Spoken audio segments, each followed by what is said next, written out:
Después del trabajo, After Work, con Eduardo Castillo, Capital Radio.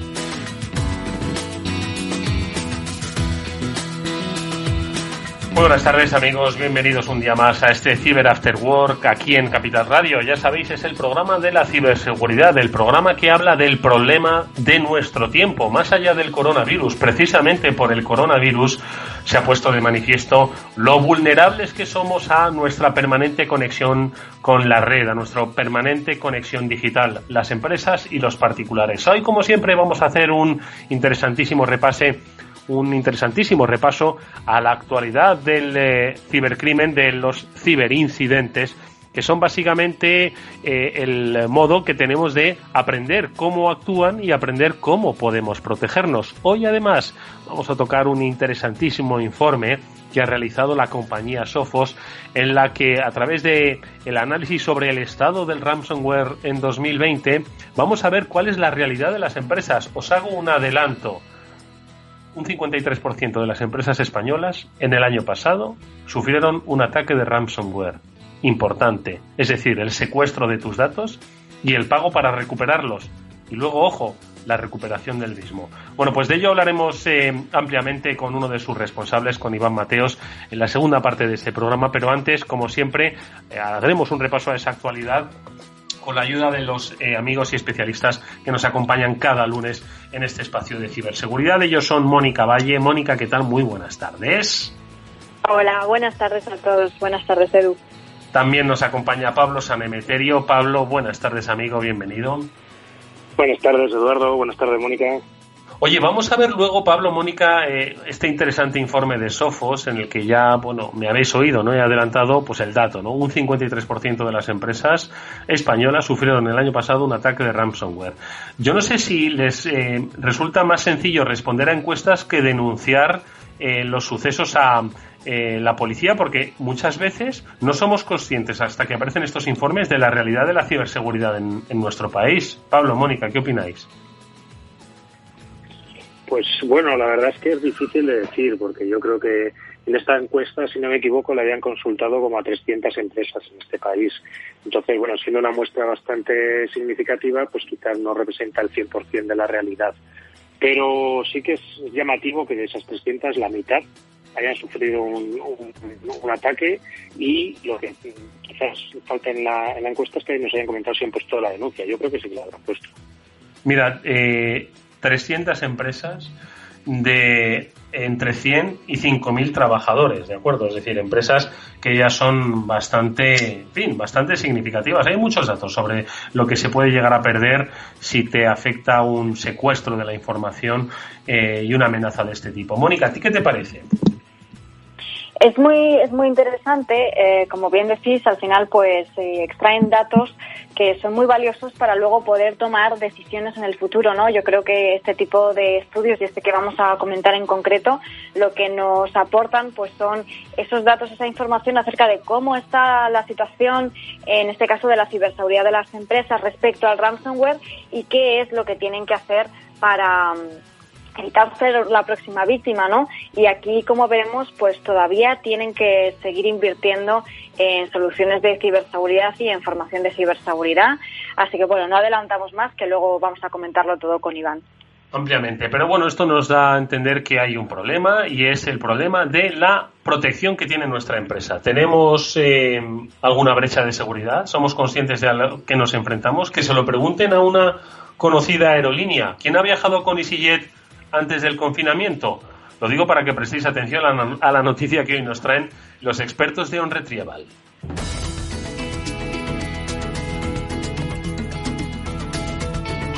Y es que su director comercial, César Cabanas, de OnRetrieval, ha elegido esta noticia para darnos la lección, como siempre, César, y la moraleja. EasyJet ha sufrido un ciberataque. ¿Qué ha pasado? Muy buenas tardes, César. Muy buenas tardes, Eduardo. Buenas tardes a todos. Pues sí, la noticia que traíamos esta semana, que queríamos destacar, ha sido la publicación del ciberataque que sufrió EasyJet. A EasyJet se ha publicado ahora la noticia, pero han estado expuestos los datos de nada más y nada menos que 9 millones de sus clientes. Y los ciberdelincuentes han estado dentro de su sistema probablemente en torno a 4 meses. ¿Vale? La aerolínea ha publicado que ha sido víctima de un ciberataque muy sofisticado. No tenemos a día de hoy todavía información técnica de cuál ha sido exactamente el ataque, y que lo que ha hecho es una brecha de datos que han sido capaces de extraer información de 9 millones de sus clientes, incluyendo dentro de esa información más de 2.000 datos de tarjetas de crédito. Eso lo han confirmado la semana pasada, y una de las cosas que confirmaban es que este ataque ellos lo detectaron en el mes de enero. A través de peritos especialistas han investigado cuál fue el alcance de este ataque. Inmediatamente fueron notificando primero a las autoridades, luego a los afectados, sobre todo empezando por aquellos que había habido información bancaria o información de tarjetas, y luego lo que han ido haciendo es publicarlo en su página web. De hecho, una de las cosas que he estado analizando es cuál ha sido su modelo de comunicación. Al entrar en la página de EasyJet, la primera portada, vamos a encontrarnos que han volcado un enlace con lo que llaman más información sobre el incidente de ciberseguridad. Le han dado tal importancia que en su portada, en su primera página de su portal web, la primera línea nos dan información sobre el incidente de seguridad. Y ahí nos vamos a encontrar un enlace con un montón de información y de preguntas y de consejos. Aunque dicen que no ha habido ningún robo de la información de los passwords, sí estamos de acuerdo con cómo comentan la noticia en BitLife Media, y uno de los consejos es, ante la duda, siempre hacer un cambio de contraseñas. Nunca utilizar las mismas contraseñas para todos los servicios, y tener mucho cuidado con gestionar y qué información damos y qué información y cómo protegemos la información que damos a todos estos servicios. Oye, me parece una noticia fascinante, especialmente por este colofón, César, ¿no? Porque no solo pone un antes y un después, ¿no? En lo que supone la comunicación, ¿no? Sobre los incidentes de ciberseguridad, sino cómo yo creo que a partir de hoy las empresas van interiorizando, van dándose cuenta y comunicando de que se tiene que convivir de una manera obviamente segura con la ciberseguridad y con los riesgos, ¿no? Que hay ahora mismo en la red. Y yo creo que esto es bastante significativo. Estoy seguro de que tanto Pablo como Mónica les ha debido sorprender para bien, ¿no? Esta reacción por parte de EasyJet. César.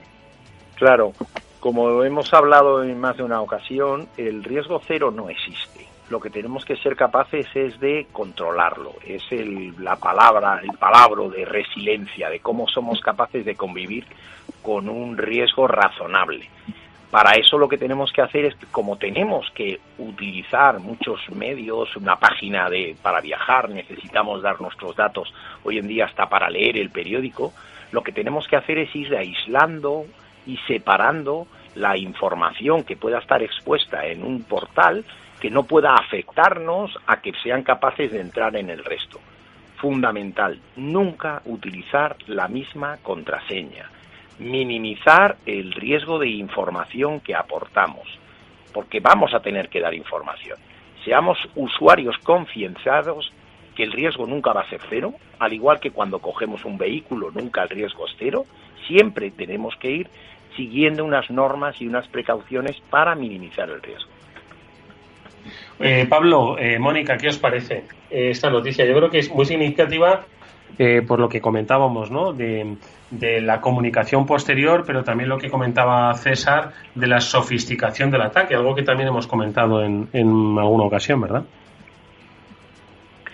Sí, en cuanto a la comunicación, la verdad es que es relevante que, bueno, en cuanto han tenido conocimiento, lo han dado a conocer con comunicaciones tanto a prensa como lanzando comunicaciones en su propia web corporativa y demás.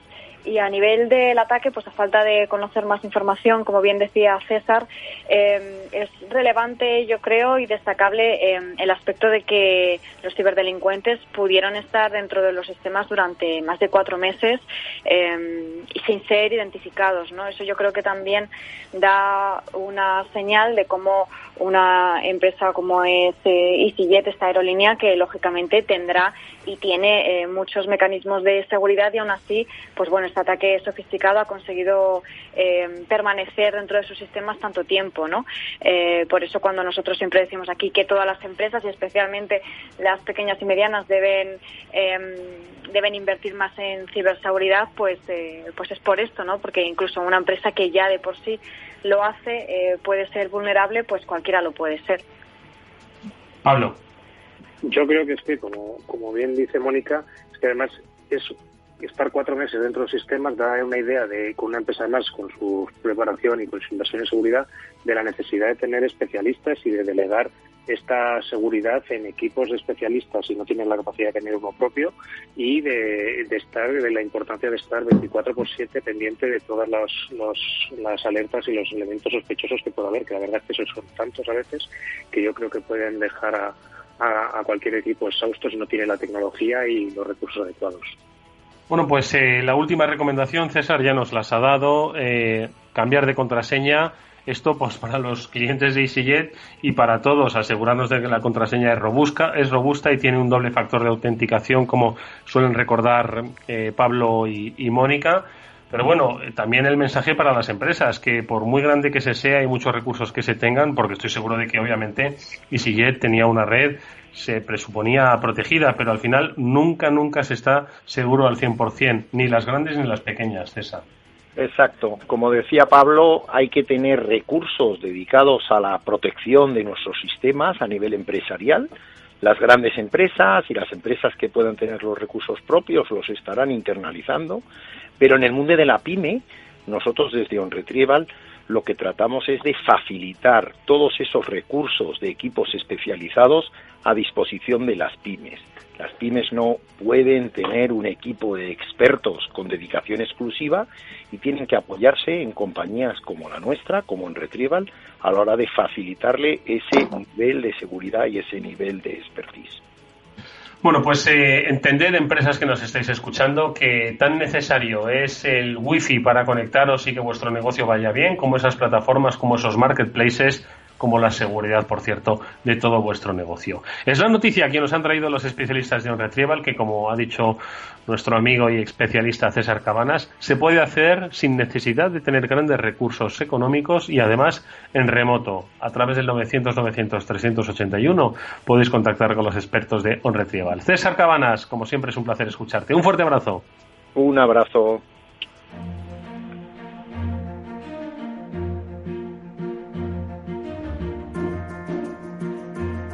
Y esa información la podemos, como ha dicho César Cabanas, leer en BitLife Media, el medio que dirige Mónica Valle y en el que estoy seguro que también han dado buena cuenta de otras noticias que han tenido lugar y que dicen mucho, por cierto, del tema que hoy vamos a desarrollar luego con los especialistas de Sophos.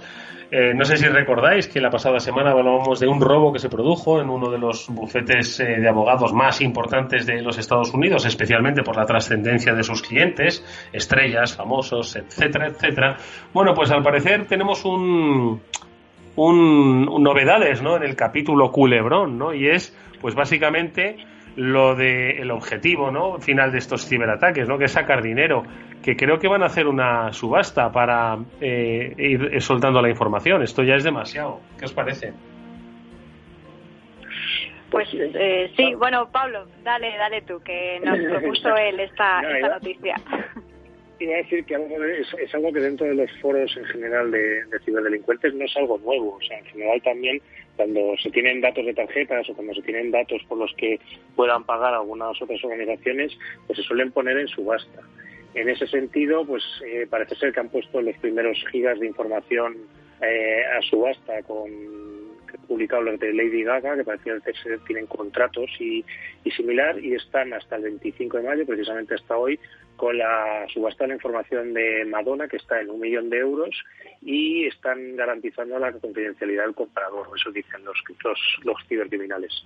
Pero escucha, ¿subasta para quién? ¿Para que medios de comunicación opten? Porque, quiero decir, acceder a una subasta de manera ilícita sobre datos robados, entiendo que o uno es muy rico pero quiere darse el placer de tener información que no va a poder compartir, o entiendo que estaríamos incurriendo en otro delito, ¿no? Aquí yo creo que vamos a tener que pedir el comodín de algunos de nuestros amigos, de los abogados, a ver qué nos pueden decir en ese sentido. De todas formas, el tener siempre información es poder, Eduardo.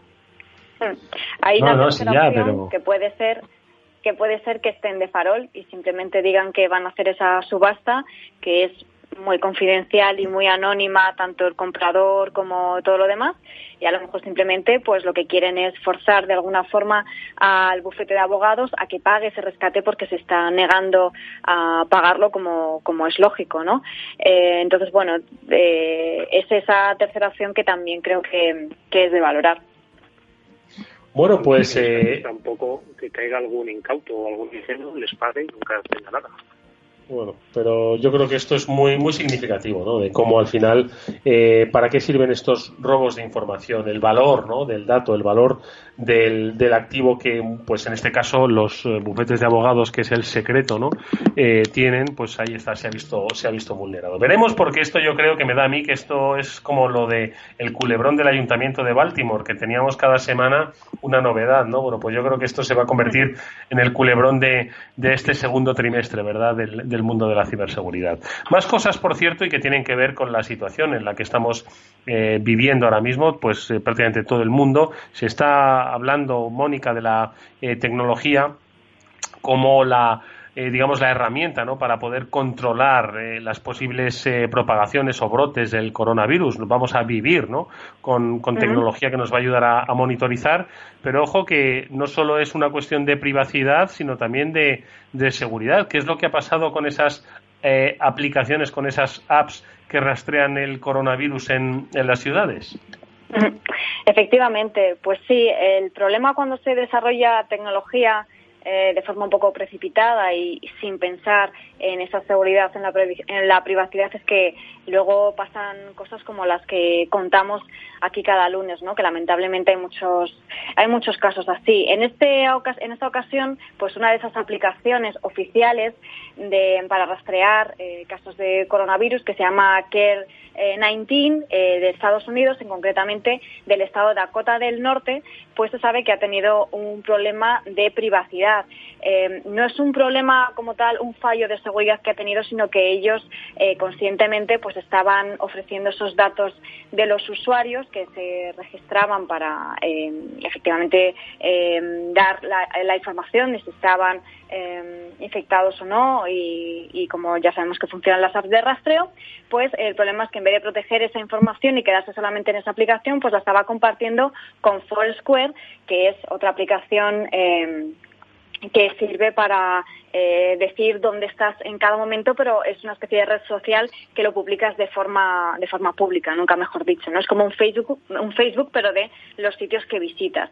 Entonces, bueno, pues los usuarios aquí se están quejando de que no quieren que, lógicamente, el desarrollador de esta aplicación de rastreo para COVID-19 esté compartiendo estos datos, ¿no? Este es un caso de privacidad, pero no es el único ni el primero que ha ocurrido con casos de COVID, porque ya en abril, el 18 de abril, ya comenté, lo que pasa es que no lo comentamos aquí, sino en otro foro, que una aplicación que precisamente alertaba sobre temas de COVID-19 de Holanda, lo que pasó es que tuvo también una brecha de datos en la que se filtraron datos de más de 200 personas.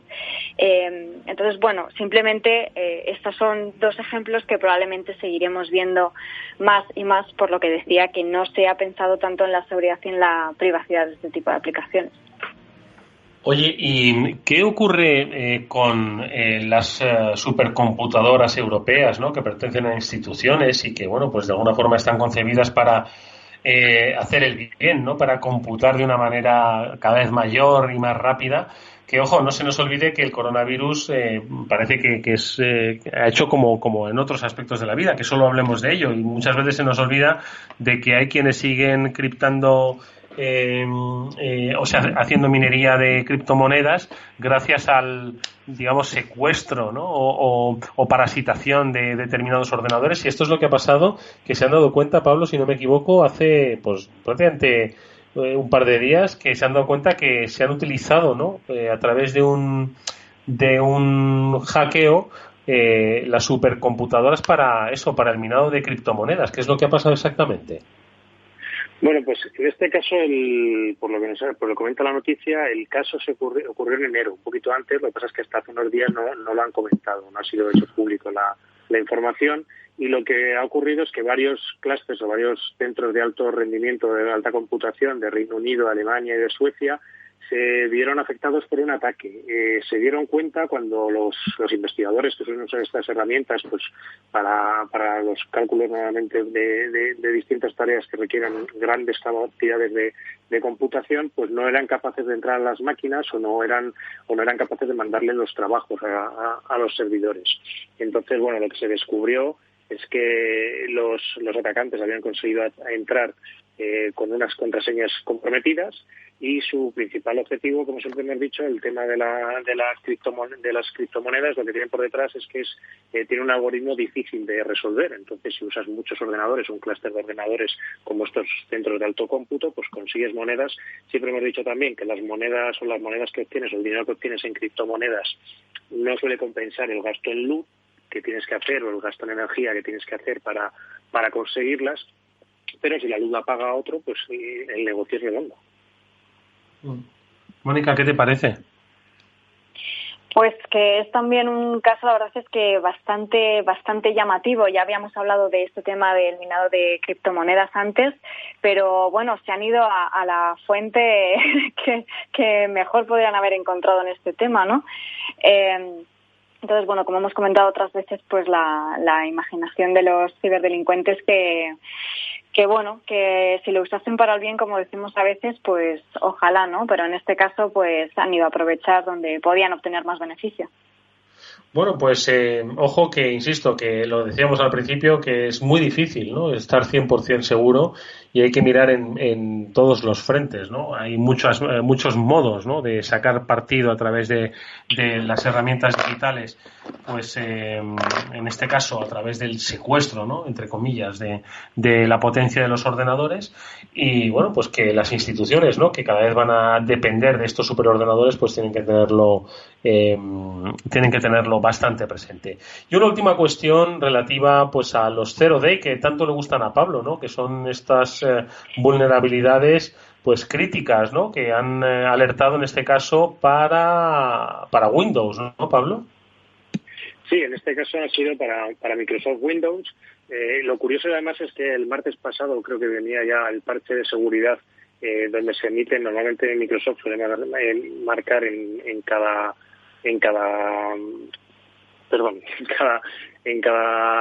mes manda un bloque de actualizaciones que corrigen varias vulnerabilidades. La última creo que corrigió en torno a 111 vulnerabilidades, ¿vale? Y en este caso, pues lo que se ha descubierto es, como una semana después se han dado a conocer por parte de Zero Day Initiative 4 Zero Days más que afectan al sistema de ficheros de Microsoft Windows.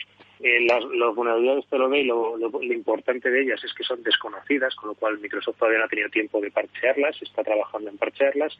Y lo importante también de estas vulnerabilidades es que no permiten una ejecución remota de código, que normalmente son las más graves o las que requieren una actualización más rápida. En este caso, aun siendo importantes, estas vulnerabilidades lo que permiten es que un usuario normal consiga ejecutar comandos que están restringidos al administrador, o que pueda hacerse con el control total de un equipo, ¿vale? Pero antes ha tenido que conseguir poner el pie en ese ordenador para poder ejecutar este tipo de vulnerabilidad o de fallo. Siendo importantes, os digo, no es tan crítico como otras veces que hablamos de ejecuciones remotas de código, que esas son las más críticas siempre.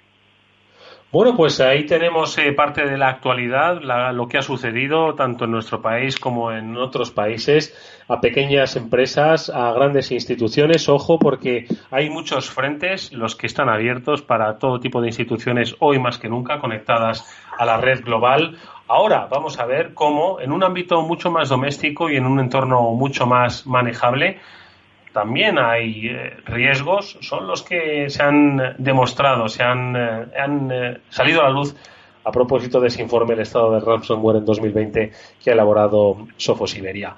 Vamos a saludar enseguida a su responsable, Iván Mateos.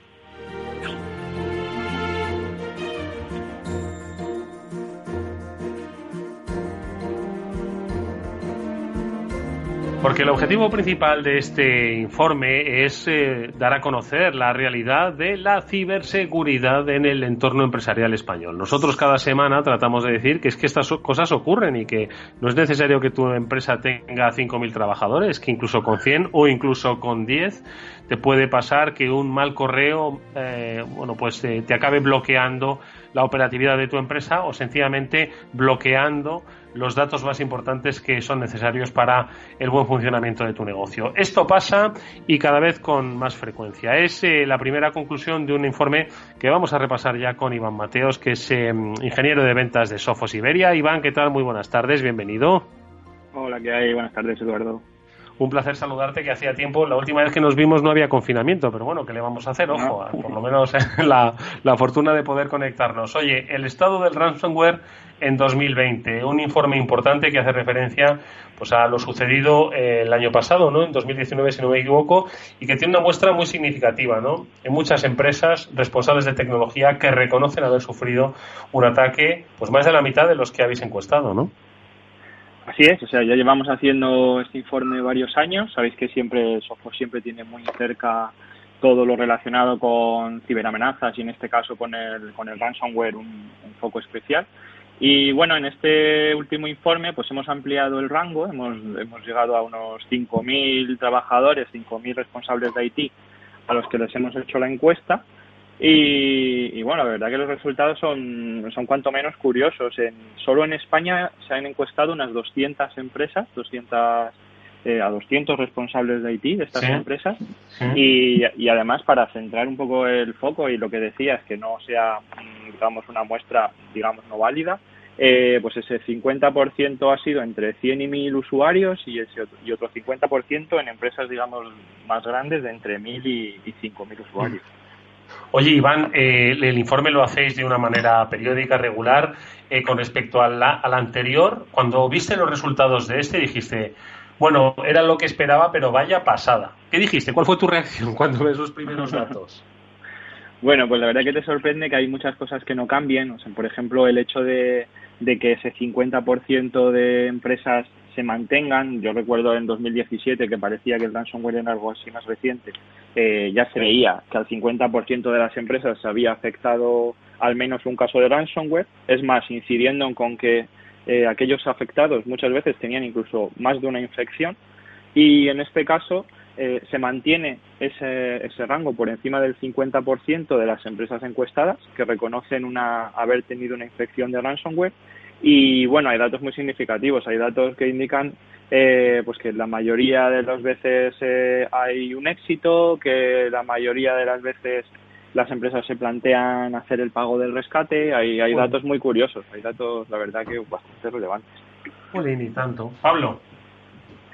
Pues hola, Iván, ¿qué tal? ¿Cómo estás? Gracias por venir con nosotros.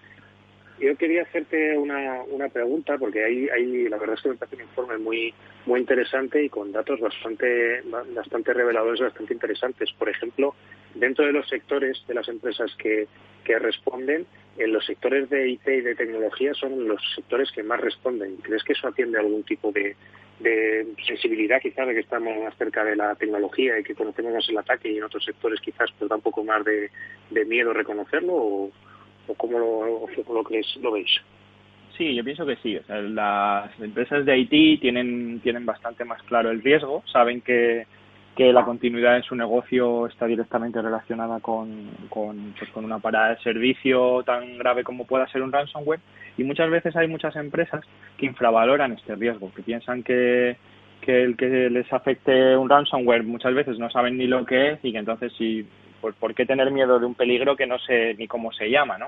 Luego al final lo que ves es que empiezan a conocerlo la primera vez que se infectan o la primera vez que se dan cuenta que de repente ha venido alguien, les ha pedido un rescate de miles de euros que les deja con la boca abierta y dicen, sí, la verdad es que el ransomware es un problema, sí. Mónica.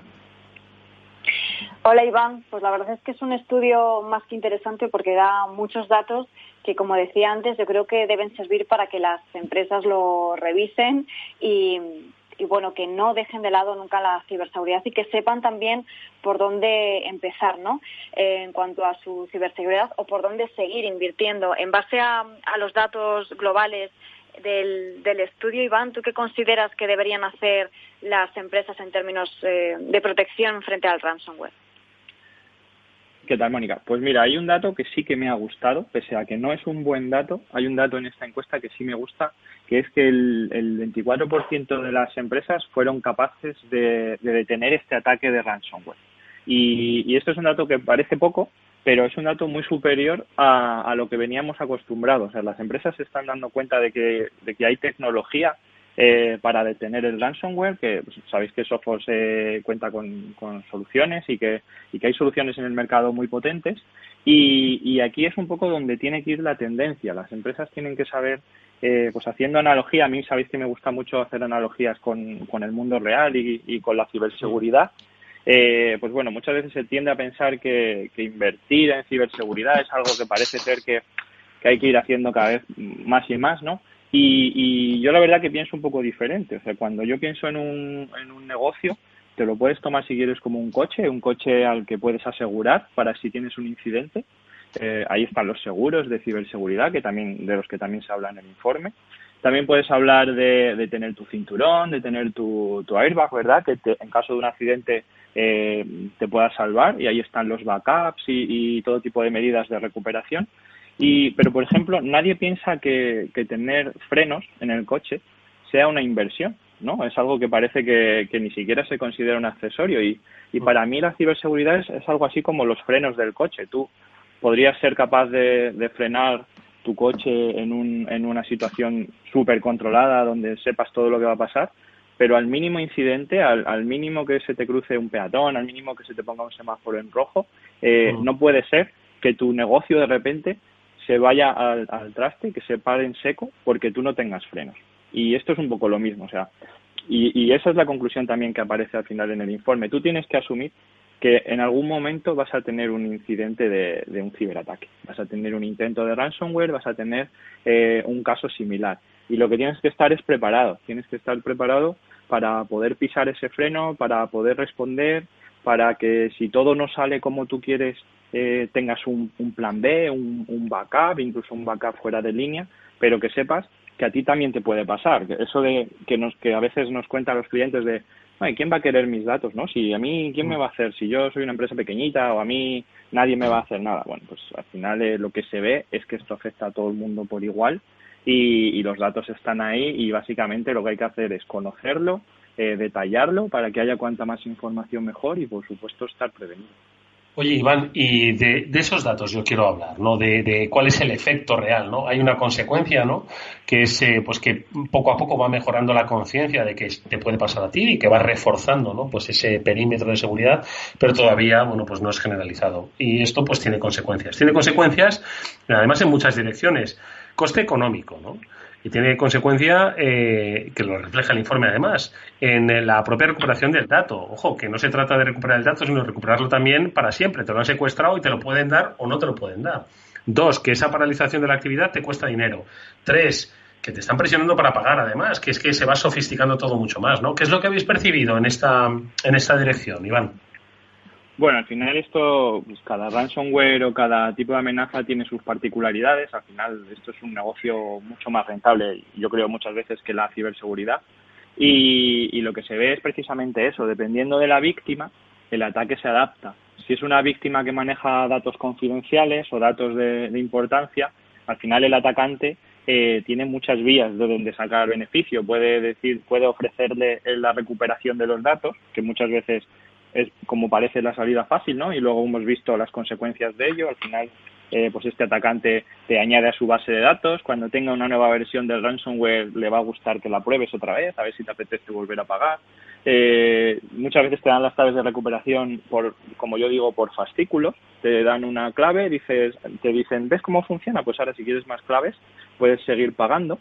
O tienes el caso de infecciones que hemos visto además en estos últimos 2 meses, pues con el ransomware Ragnar o con el ransomware Mace, donde directamente se afecta información, se cifra información y se roba información. Con esta información robada, luego lo que además de ese rescate, ahora resulta que hay un añadido que es, si no me pagas un extra, la publico.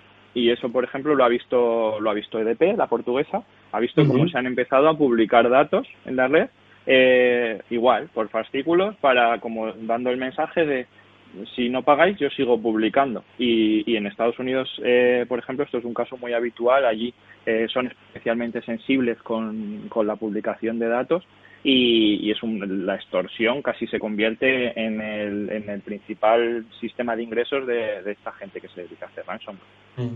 Pero, sin embargo, hay un dato interesantísimo, ¿no?, que refleja el informe, que es el coste de afrontar una inactividad en la empresa, pues cuando te secuestran, ¿no?, los datos que permiten tu operatividad, que es un coste elevado, obviamente, no un coste medio elevado, pero que si pagas un rescate, los costes aumentan todavía más, ¿no? O creo que uno de los puntos del informe hablaba de eso, ¿no? Claro, es que a veces se piensa, dice, bueno, pues no me queda otra, pago el rescate, ¿no? Y ya está, ¿no? Solución hecha. Y para nada. De hecho, creo que estamos en un momento en el que tristemente las empresas están viendo lo que cuesta parar un negocio. Por tanto, una pérdida del servicio, una caída del servicio, ahora mismo estamos viendo lo que pasa si la tenemos, el hecho de contabilizar lo que es tener un día de producción parado. Y lo que ocurre cuando tú pagas un ransomware, pues lo que hemos visto es que lejos de ser más rentable pagar el rescate, lo que se convierte es en un coste, pues digamos, lo que se lee en el informe es del doble de lo que sería el coste original. Es decir, pues te pongo los datos concretos. Por ejemplo, a nivel global se estima una media por ataque de ransomware, un coste, sumando rescate y coste de operación, de unos $730.000. Vale, pues en las empresas en las que se decide pagar el rescate, ese coste, el hecho de tener que ir ahora con la clave de descifrado y recibida por fascículos y tener que ir descifrando uno a uno los archivos y al final tener que poner a todo ese personal que no está trabajando, sino recuperando información perdida, lo que lo convierte es en prácticamente el doble de coste, simplemente por el incidente original, más todo lo que conlleva intentar esa recuperación habiendo pagado el rescate, que repito, lo único que hace, y mucha gente piensa que pagar un rescate es un tema únicamente ético o moral.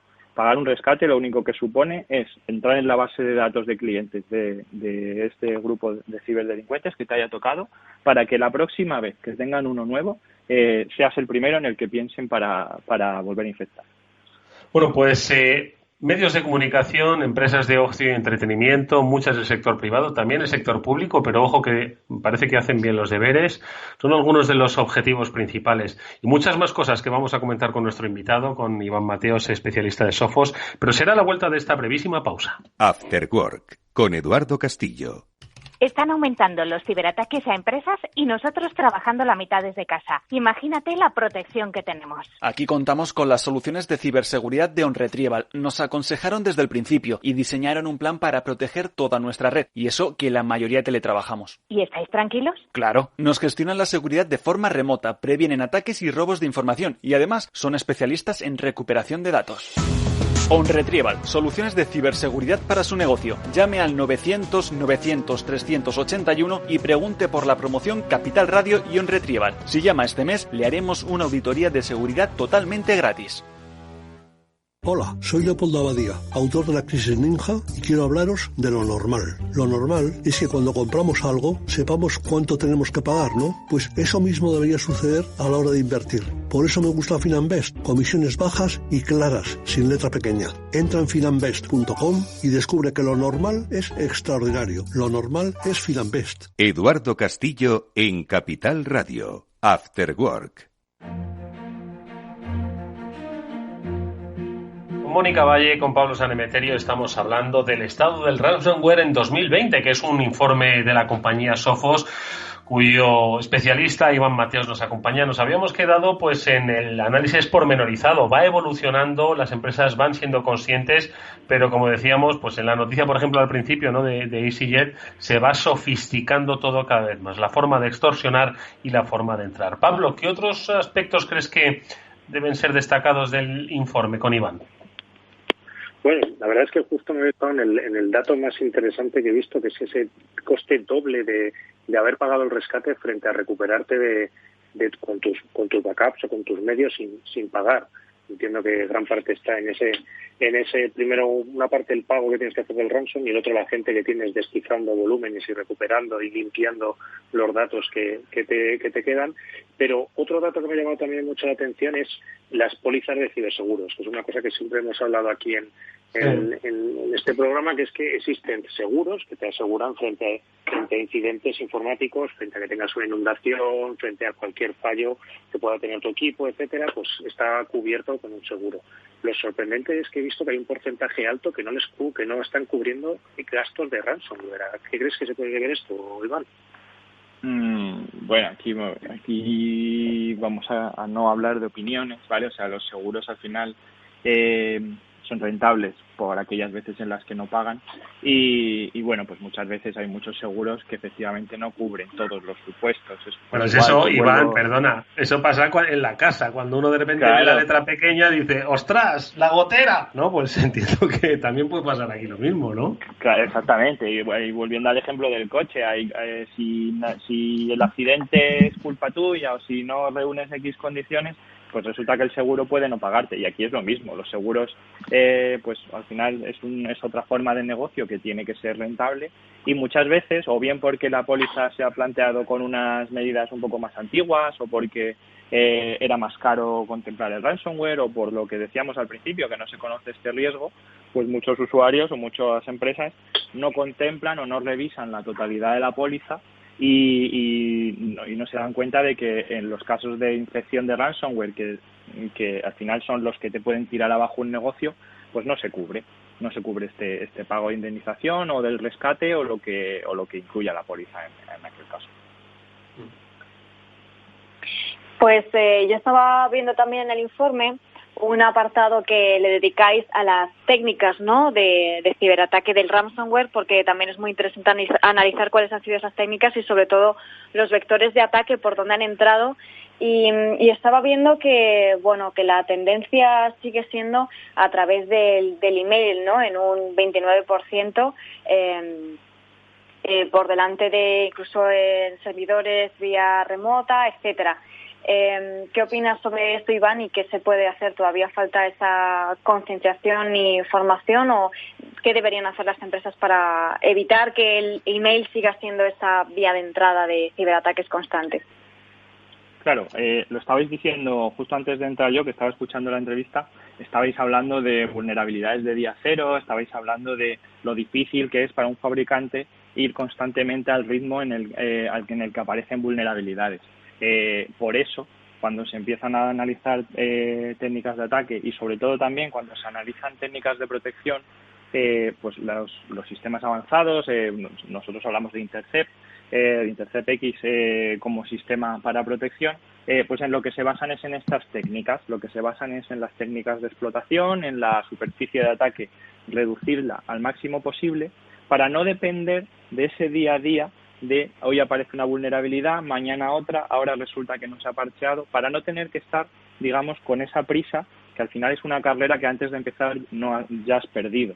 Lo que se ve aquí es que, pues lo que tú decías, ese 29% son links o emails que llegan infectados, hay otro 20% que son servidores que están expuestos públicamente a la red con escritorio remoto, hay vulnerabilidades de software, hay todavía, sorprendentemente, queda cerca de un 10% de las infecciones que se produce por utilizar un dispositivo USB que contiene malware, ¿vale? Y hay muchas veces hablamos de técnicas de explotación muy avanzadas y a mí me pasa mucho que los clientes me preguntan, oye, ¿IntercepX también te protege de esos USBs? ¿También te permite bloquear USBs? Y tú dices, claro que sí, me había saltado la parte tradicional, había ido a la tecnología y me estaba saltando, no te había contado la parte tradicional que, por supuesto, también sigue siendo importante, aunque sea un porcentaje también pequeño. De todas formas, Iván, estoy pensando un poco a raíz de los resultados del informe que obviamente la ciberseguridad va evolucionando, ¿no? Y tiene que ir sofisticándose también, ¿no? ¿En qué sentido lo digo? Lo voy a simplificar, ¿vale? Al principio se decía, lo que tienes que tener es protección. Lo segundo, dice, tienes que tener concienciación. Luego tienes que tener capacidad de reacción. Luego tienes que tener prevención. Y yo le sumaría ahora un cuarto, un quinto, un décimo punto. Y es que creo que la ciberseguridad es un estado emocional de la empresa también. Siempre hemos hablado, y me voy a explicar, ¿no? Hemos hablado de la ingeniería social, ¿no? Siempre se aprovechan de la debilidad, ¿no?, de los seres humanos, pues para hacernos picar, y esa es la puerta de entrada. Sin embargo, creo que una vez que entran, creo que también hay que utilizar cierta emocionalidad de la empresa, tú lo has dicho, pues para evitar que nos presionen con la pérdida de los datos, que nos amenacen, que nos veamos en una situación de desesperación tal que nos nuble la vista y seamos incapaces de reaccionar de una manera ordenada a lo que es la inevitabilidad de un ciberataque, ¿no? Por tanto, creo que las empresas tienen que armarse no solo de herramientas de ciberseguridad, pero sino también de una especie de conciencia sobre cómo reaccionar de una manera racional a un ciberataque, ¿no? Claro, hace falta, o sea, al final, cuando tú planteas una estrategia de protección o una estrategia de ciberseguridad, muchas veces se habla de esas diferentes capas. El objetivo de esas capas, pues la que tú decías, es la parte de concienciación, esas plataformas de simulación que ayudan a los usuarios a saber un poco, a distinguir una amenaza, porque al final no puedes confiar 100% tampoco en nadie, entonces el usuario siempre tiene que ser el último punto donde analizar. O esa parte de forense, esa parte del EDR que hablamos tanto, ¿no? Que también las soluciones nuevas incluyen esa parte de EDR. Al final, todas esas capas que vamos poniendo, concienciar, poder hacer forense, estas técnicas que, digamos, nos dejan un poco más tranquilos ante esos 0 days, al final lo que te permiten es dedicarte a tu negocio, a lo que realmente es tu negocio. Tú no puedes estar pensando, no voy a publicar una web, no voy a salir a internet, porque como me entre un ransomware me para la empresa. O sea, lo que no puedo es dejarme vencer por esa amenaza, dejarme llevar por como el riesgo está fuera y no hay nada que pueda hacer para combatirlo, me voy a dedicar a otra cosa. No, o sea, para eso estamos aquí los que nos dedicamos a herramientas de ciberseguridad, para eso todos los días estamos buscando nuevas formas de publicar una técnica nueva que se lleve de calle toda una serie de nuevas variantes, ¿vale? Cada vez que aparece una variante nueva, un tipo nuevo de ransomware, intentamos actualizarlo con esa técnica para que todos los que vengan después tampoco funcionen, y con ello lo que se busca es precisamente eso, es proporcionar esa seguridad, siempre manteniendo que estamos en un entorno muy cambiante y donde pueda aparecer cualquier día una nueva técnica, una nueva variante, pero que podamos dedicarnos a lo que realmente es nuestro negocio, que mucha gente piensa, yo es que no tengo tiempo para estarme dedicando a actualizar todos los días mis servidores, o todos los días revisar todos los equipos, o apagar porque no se pueden mantener encendidos. Al final, cada uno se tiene que dedicar a lo que mejor sabe hacer. Para eso pues hay analistas, hay soluciones, estamos los fabricantes que nos dedicamos a esto, y lo único que hay que hacer es buscar las soluciones, estar pendiente de medios, de un poco este tipo de entrevistas donde conocemos estas soluciones, y dar ese paso y saber que una vez que tenga ese problema resuelto ya me puedo dedicar a los problemas que realmente tengo. Pablo. Oye, Iván, pues yo por ayudar un poco precisamente, como bien decías tú, a nuestros oyentes y a los profesionales a centrarse en el core de su negocio y no andar pendiente de si me van a bloquear la web o si van a bloquear mi negocio, ¿cómo les ayudáis vosotros desde Sophos? ¿Qué tecnologías o qué productos, servicios ponéis a disposición de los clientes para protegerles precisamente del ransomware y otras amenazas? Bueno, pues nosotros hay una parte muy importante que es la primera, la de informar. Siempre intentamos informar, dado que por nuestro sector estamos tan cerca del ransomware y cerca de las ciberamenazas, pues informes como este, del que además hablaremos mucho más en detalle el próximo día 12, lo digo también para quien quiera ver todo el detalle del informe, el próximo día 12 se pueden apuntar, haremos un webinar y lo podrán ver, si quieren el link en mi Twitter, Iván Sofos, o en el Twitter de Sofos Iberia lo pueden ver.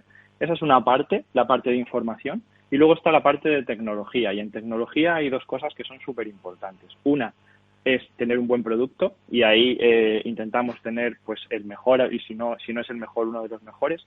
Pero dos, que muchas veces se olvida, es que este producto sea fácil de gestionar. Aquí hay un lema que se dice mucho, que es que la seguridad va directamente relacionada con el coste de operación o con la dificultad de uso de la tecnología. Pasa mucho que hay tecnologías muy potentes y que los administradores, cuando se le presentan esas tecnologías, pues igual desaparece de una maravilla cuando el fabricante se la enseñó, pero cuando se tienen que enfrentar a ellas no saben utilizarla y al final la dejan como se la pone el partner o como la adquieren directamente, y al final esa tecnología no tiene esa capacidad de un poco llevar esas configuraciones por defecto o que sea fácil de aprender a manejarla. Eso es, si un punto era tener una buena tecnología, el otro punto principal es que esa tecnología sea súper sencilla de utilizar, que si yo no tengo tiempo para dedicarle, tenga prácticamente todas las protecciones activas, y que si quiero dedicárselo, si quiero ser granular, si quiero ser específico, si quiero dedicarle mucho tiempo a investigar esa parte de EDR que decíamos al principio, o tener diferentes políticas porque mi entorno es muy complejo, pues también lo pueda hacer. Pero tiene que tener las dos opciones, tiene que ser sencillo, y si yo no quiero que sea sencillo, si yo lo quiero complicar, que pueda complicarlo también. Bueno, pues ahí están la realidad que viven las empresas que sufren, algunas de ellas, otras que no lo sufren porque se han protegido, como hemos dicho, de una manera emocional, pero también de una manera tecnológica, se han puesto en manos de especialistas. Y ojo que esto tarde o temprano, porque yo creo que quizás es el único dato que no hemos comentado, un 42% espera sufrir un ataque en el futuro. Es mucho, ojo. Ya entienden que es algo que tarde o temprano les va a tener que suceder, ya que están conectados a la red. Bueno, pues son los resultados de un interesantísimo informe, el estado del ransomware en 2020, elaborado por Sofos Iberia, y que, por cierto, como bien ha recordado Iván, pues va a tener su profundización, ¿no?, ese próximo 12 de junio en un webinar sobre cómo afecta precisamente el ransomware a las organizaciones. Lo comentaremos, por supuesto, en sucesivos programas. Te agradecemos, Iván Mateos, que hayas estado con nosotros estos minutos. Gracias, enhorabuena por este exhaustivo informe. Mucha suerte para el futuro y hasta muy pronto, Iván. Nada, muchas gracias a vosotros como siempre y encantado de colaborar siempre que me necesitéis. Es un placer escucharte en Capital Radio. Y nosotros, amigos, nos despedimos también agradeciendo, como siempre, a Pablo Sanemeterio y Mónica Valle su cordialidad y, sobre todo, conocimiento, el que comparten cada lunes con todos vosotros en este Cyber After Work, el programa de ciberseguridad de Capital Radio. Pablo, Mónica, como siempre, amigos, muchísimas gracias. Muchas gracias a vosotros. Amigos, nos vamos hasta mañana, que volveremos como siempre a las 19 horas. Nuestro ángel de la guarda se llama Néstor Betancor. Con él cerramos técnicamente este programa. Os habló Eduardo Castillo. Nos vemos mañana. Sed felices. Adiós.